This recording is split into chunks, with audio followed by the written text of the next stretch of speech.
हिंदुस्तान के कोने कोने में आबाद है और रहते हैं, तो मेरा मानना था कि 25-30 सांसद जरूर होते। ठीक मध्य प्रदेश की सरकार में 230 विधायक होते हैं, जिनमें से 43 अनुसूचित जनजाति के लोग हैं। यदि हमें इस श्रेणी का दर्जा मिला होता तो निश्चित तौर पर हमारे समाज के लोग 5-6 विधायक तो जरूर बने होते। मध्य प्रदेश में आज के दौरान में 53 जिले हैं और 53 जिले में जिला पंचायत के अध्यक्ष होते हैं। यदि आरक्षण मिला होता तो निश्चित तौर पर 2-4 हमारे जिला पंचायत अध्यक्ष होते। ये राजनीति की बात है। ठीक ऐसे ब्लॉक अध्यक्ष होते, सरपंच होते और तमाम राजनीति के श्रेणी में ऐसे कई पहलू जुड़े हैं, जैसे मंडी है, बहुत सारे ऐसे चुनाव होते रहते हैं, आपस के चुनाव होते रहते हैं, सहकारिता के होते रहते हैं। तो निश्चित तौर पर यदि आरक्षण मिला होता तो हम राजनीति में भी अपना परचम लहरा सकते थे। आरक्षण ना मिलने से हम राजनीति से दूर हो गए। रही बात शिक्षा के बारे में, मैं इस मंच के माध्यम से अवगत कराना चाह रहा हूं कि एक समाज श्रीवास्तव, जिसको हम यहाँ पर बघेलखंड में लाला कहते हैं, माथुर, भटनागर, अवस्थी, कायस्थ, जितने भी इनके श्रीवास्तव, बहुत तमाम में से इनके उपजाति हैं।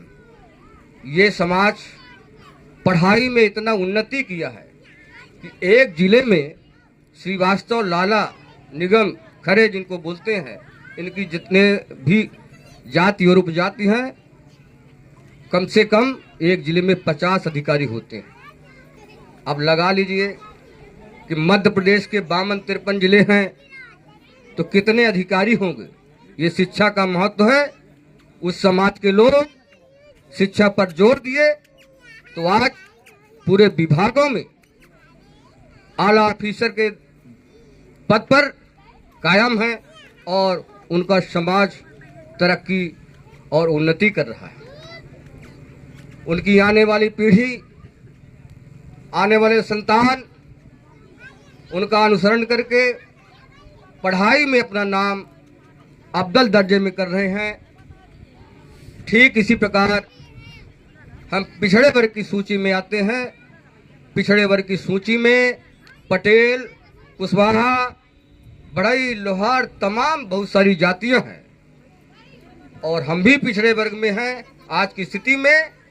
लेकिन मेरा मानना है कि ऐसी जातियां जिनको मैं गिनाया, उनसे मैं काफ़ी कोसों दूर हूं। क्यों? कि हमारे पास शिक्षा नहीं थी। पानी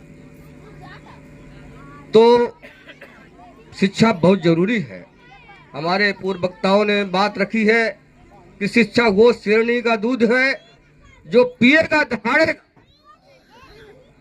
जो पिएगा वो दहाड़ेगा। तो मैं आप सभी लोगों से गुजारिश करूंगा कि चाहे कितनी भी मेहनत और मशक्कत करनी पड़े, अपने बच्चों को अगर उसकी मनसा पढ़ने में है तब पूरी ताकत और दमखम के साथ शिक्षा को ग्रहण कराएं, तभी इस समाज की कायाकल्प हो सकती है। मैं अपनी बात बढ़ाई नहीं कहना चाहिए, लेकिन फिर मैं अवगत करा रहा हूँ कि मेरे 2 बच्चे प्राइवेट सेक्टर में नौकरी करते हैं और मेरी बहू 3 साल हो गए, उसकी मनसा रही है कि मैं यूपीएससी करूंगा। तो मेरा मानना है कि सतना जिले में वो एक पहली लड़की होगी को जो इतनी बड़ी पढ़ाई करने की तमन्ना ठानी है, और मैं जितना हैसियत है उस हैसियत के मुताबिक अभी भी शिक्षा देने का काम हम कर रहे हैं, उसका मनोबल बढ़ा रहे हैं। क्योंकि नौकरी मिले ना मिले, लेकिन उसकी मनसा है पढ़ने की, शिक्षा ग्रहण करने की मनसा है, तो हम भी उसके साथ पूरा सहयोग दे रहे हैं, पूरा फैमिली हमारी सपोर्ट कर रही है। तो ठीक इसी तर्ज पर आप लोगों को बताना चाहता हूँ, ये समाज संगठन की हैसियत से एक कचड़े के समान है। अभी इस मंच के सामने हमारे समाज के लोग दूर दूर तक बैठना पसंद करते हैं।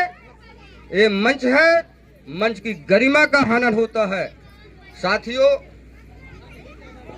एक झाड़ू होता है, इसको क्या बोलेंगे? ये कचड़े को साफ करता है ना? क्या है ये? झाड़ू। इसी को हम ऐसा कर देंगे तो ये हो जाएगा कचड़ा। तो ये समाज कचड़े के माफिक है। तो साथियों, मेरा विनम्र आग्रह है कि आप अपने को कचड़ा ना साबित होने दें, आप संगठित रहिए। तो ये बहुत सारी बात है, समय बहुत हो गया है, जाना भी है, लोग चले भी गए हैं।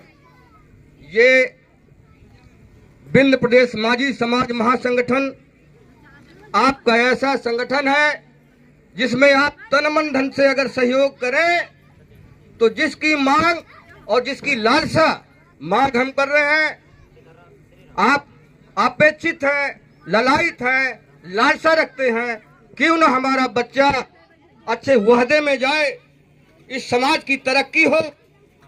तो साथियों, इस बैनर तले, इस मंच में सौगंध खाइए कि संगठन को तन मन धन से सहयोग प्रदान करना है और हमारी प्रदेश की टीम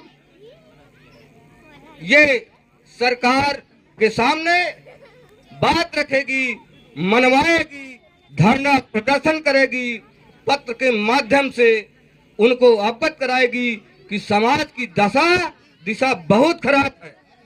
बेहद समाज बहुत तकलीफ में है, बहुत दर्द में है और इस समाज को संवैधानिक अधिकार माझी मल्लाह केवट नाबिक को इसके दायरे में रखा जाए। इस दायरे में रखने के लिए हम लोग भोपाल दिल्ली एक कर देंगे, लेकिन जब आपका सहयोग हमको बराबर मिलता रहेगा। ये लड़ाई हमारी सरकार से चल रही है और जब तक हमको संवैधानिक अधिकार नहीं मिलेगा तब तक ये लड़ाई जारी रखेंगे। तो साथियों, मैं आपसे उन्हें आग्रह करता हूँ कि आप कंधे से कंधा मिला करके सहयोग प्रदान करें। 14 जिलों का जिक्र और विंध्य क्षेत्र, ये 14 जिले हैं आज के वर्तमान में। हमारी कई जिलों में जिले की कमेटी गठित हो गई और जैसे ही कमेटी गठित हुई, हमारे जिले के अध्यक्ष तमाम गांव में जा करके नुक्कड़ बैठक लगा करके इस समाज को जगाने का काम कर रहे हैं।